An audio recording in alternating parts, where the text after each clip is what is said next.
नमस्कार, आप देख रहे हैं भारत अपडेट और मैं आपके साथ दामिनी। आज पूरा दिन खबरों से भरा रहा। हाईवे पर राहत की खबर हो, श्रीलंका में भयानक चक्रवात से तबाही हो, पाकिस्तान की फिर फजीहत हो, मोबाइल चोरी के खिलाफ सरकार का मास्टर स्ट्रोक हो, या फिर रूस के राष्ट्रपति पुतिन का अहम भारत दौरा और बिग बॉस 19 में फिनाले से पहले डबल धमाका। चलिए एक एक करके सभी बड़ी खबरें देखते हैं, लेकिन उससे पहले एक नजर सुर्खियों पर। प्रधानमंत्री कार्यालय का नाम होगा अब सेवा तीर्थ, केंद्रीय सचिवालय कर्तव्य भवन और राजभवन अब लोक भवन कहलाएंगे। पीएमओ बोला, सत्ता से सेवा की ओर बढ़ रहे। चुनाव सुधारों पर लोकसभा में 9 दिसंबर को होगी चर्चा। सरकार ने फौरन बहस के लिए अड़े विपक्ष को मनाया। 8 दिसंबर को वंदे मातरम पर होगी चर्चा। पाकिस्तान ने श्रीलंका को भेजी एक्सपायर्ड राहत सामग्री। बाढ़ राहत के लिए भेजे गए फूड पैकेट की तस्वीर वायरल। इस पर एक्सपायरी डेट अक्टूबर 2024 लिखी। तकनीकी खराबी के चलते टनल में फंसी चेन्नई मेट्रो, कोच में 10 मिनट अंधेरा रहा। यात्री 500 मीटर पैदल चलकर बाहर निकले। सोना 1207 रुपए गिरकर हुआ 1,28,000 रुपए प्रति 10 ग्राम। चांदी 530 रुपए सस्ती होकर 1,75,000 रुपए प्रति किलो हुई। फास्टैग एनुअल पास स्कीम से सिर्फ 3.5 महीने में 36,30,000 से ज्यादा गाड़ियां जुड़ चुकी हैं। दिल्ली एनसीआर से लेकर मुंबई पुणे एक्सप्रेसवे तक टोल पर लंबी लाइनें और झगड़े अब लगभग खत्म हो चुके हैं। रोज एक ही टोल से आने जाने वालों के लिए 200 से 400 रुपए में पूरा महीना अनलिमिटेड पास में हो जा रहा है। एनएचएआई का दावा है कि टोल विवाद काफी हद तक खत्म हो गए हैं। सचमुच एक छोटा बदलाव रोज की जिंदगी में बड़ा आराम लाने वाला बन गया है। ये स्कीम 15 अगस्त 2025 को लागू हुई।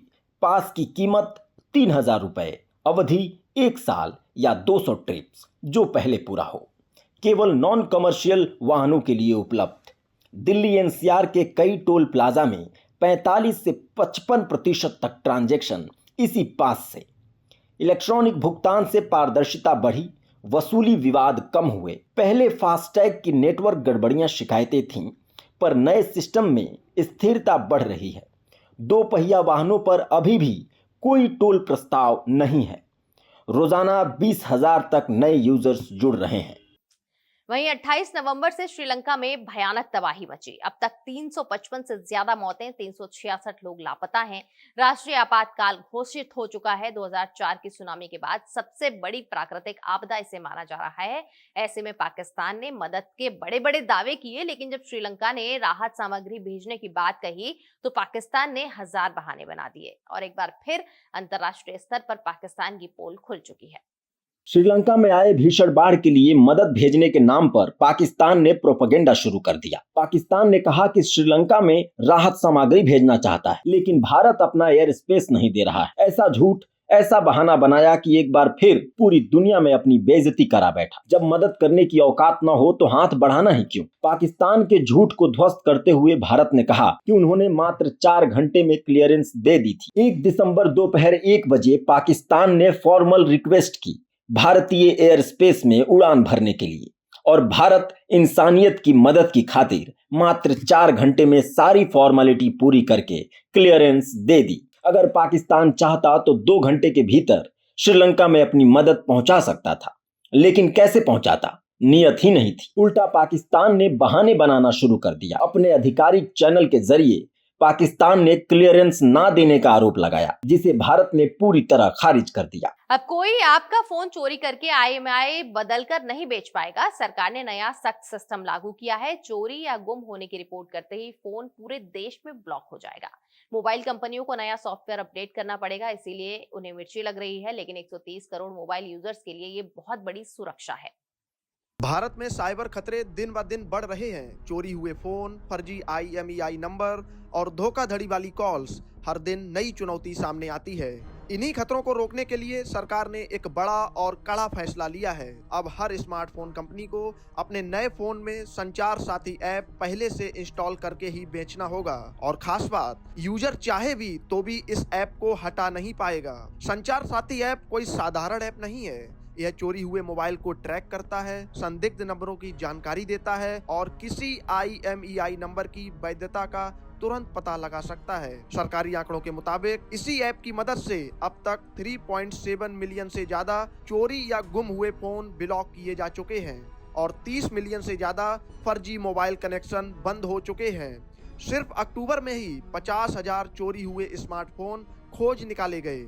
लेकिन इस आदेश से मोबाइल कंपनियों की परेशानियां बढ़ गई हैं, खासकर एप्पल जैसी कंपनियां जिनकी नीतियों में सरकारी ऐप्स को प्री लोड करना शामिल ही नहीं है।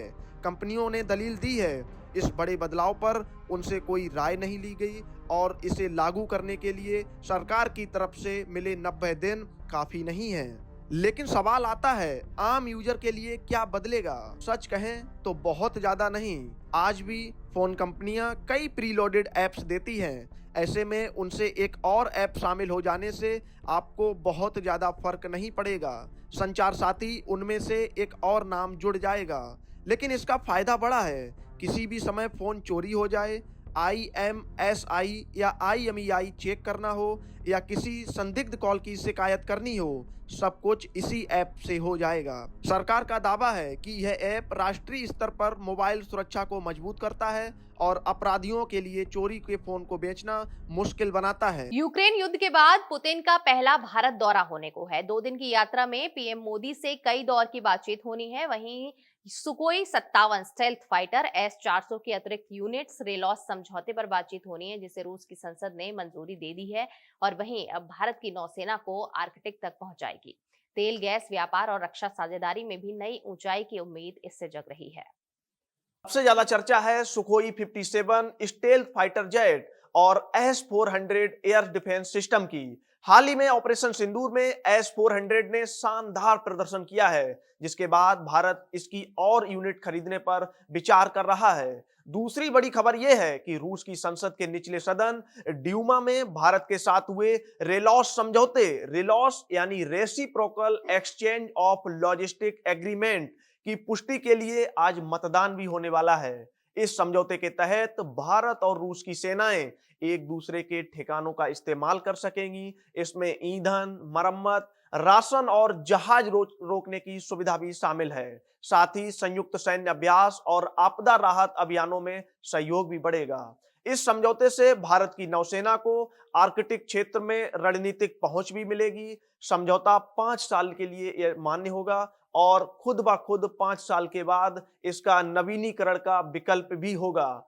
इस दौरे में रक्षा, आर्थिक और ऊर्जा से जुड़े मुद्दों पर भी चर्चा होने की अहम संभावना है। रूस भारत को सुखोई 57 जेट और S-400 एयर डिफेंस सिस्टम की एक और यूनिट की सप्लाई देने को तैयार है। इसके अलावा तेल और गैस आपूर्ति, व्यापार और आर्थिक सहयोग भी इस दौरे का अहम हिस्सा होंगे।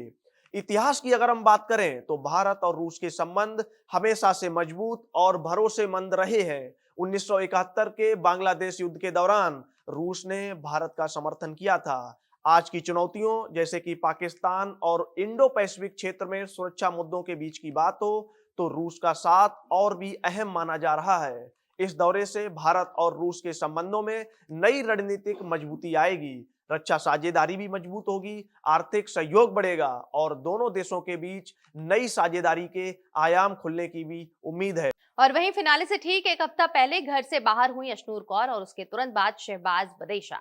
डबल एविक्शन के बाद टॉप 6 फाइनलिस्ट की लिस्ट पूरी तरह बदल गई। अब मुकाबला और भी रोमांचक है क्योंकि हर कंटेस्टेंट जानता है एक गलती और ट्रॉफी हाथ से निकल जाएगी। बिग बॉस 19 के फिनाले से ठीक पहले घर के अंदर ऐसा ट्विस्ट आया जिसने खेल की दिशा ही बदल दी।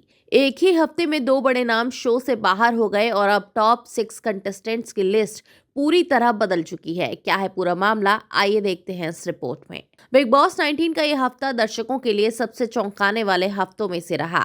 फिनाले से बस कुछ दिन पहले घर में डबल एविक्शन हुआ और शो ने 2 बड़े नामों को अलविदा कह दिया। सबसे पहले गेम से बाहर हुई अशनूर कौर। घर में शांत स्वभाव, साफ खेल और समझदारी के साथ चलने वाली अशनूर पूरे सीजन में चर्चा में रहीं, लेकिन वोटिंग ट्रेंड और नॉमिनेशन के दबाव के बीच उनका सफर यहीं खत्म हो गया। असली झटका तब लगा जब अशनूर के तुरंत बाद शहबाज बदेशा को भी घर से बाहर कर दिया गया। शो के अंदर शहबाज का मजाकिया अंदाज और मनोरंजक गेम अक्सर दर्शकों को पसंद आता था। ऐसे में फिनाले वीक में उनका जाना न सिर्फ घर के माहौल को बदला बल्कि बाकी कंटेस्टेंट्स के बीच भी हलचल बढ़ा दी है। डबल एविक्शन के बाद बिग बॉस 19 के टॉप 6 अब पूरी तरह से तय हो चुके हैं। ये वही कंटेस्टेंट्स हैं हैं जो फिनाले की रेस में एक दूसरे को सबसे बड़ी चुनौती दे रहे हैं। अब मुकाबला और भी तीखा हो गया है क्योंकि हर खिलाड़ी को पता है कि एक छोटी सी गलती उन्हें ट्रॉफी से दूर कर सकती है। फिनाले करीब है और मेकर्स ने साफ कर दिया है कि आने वाले एपिसोड्स में भी सरप्राइज देखने को मिल सकते हैं।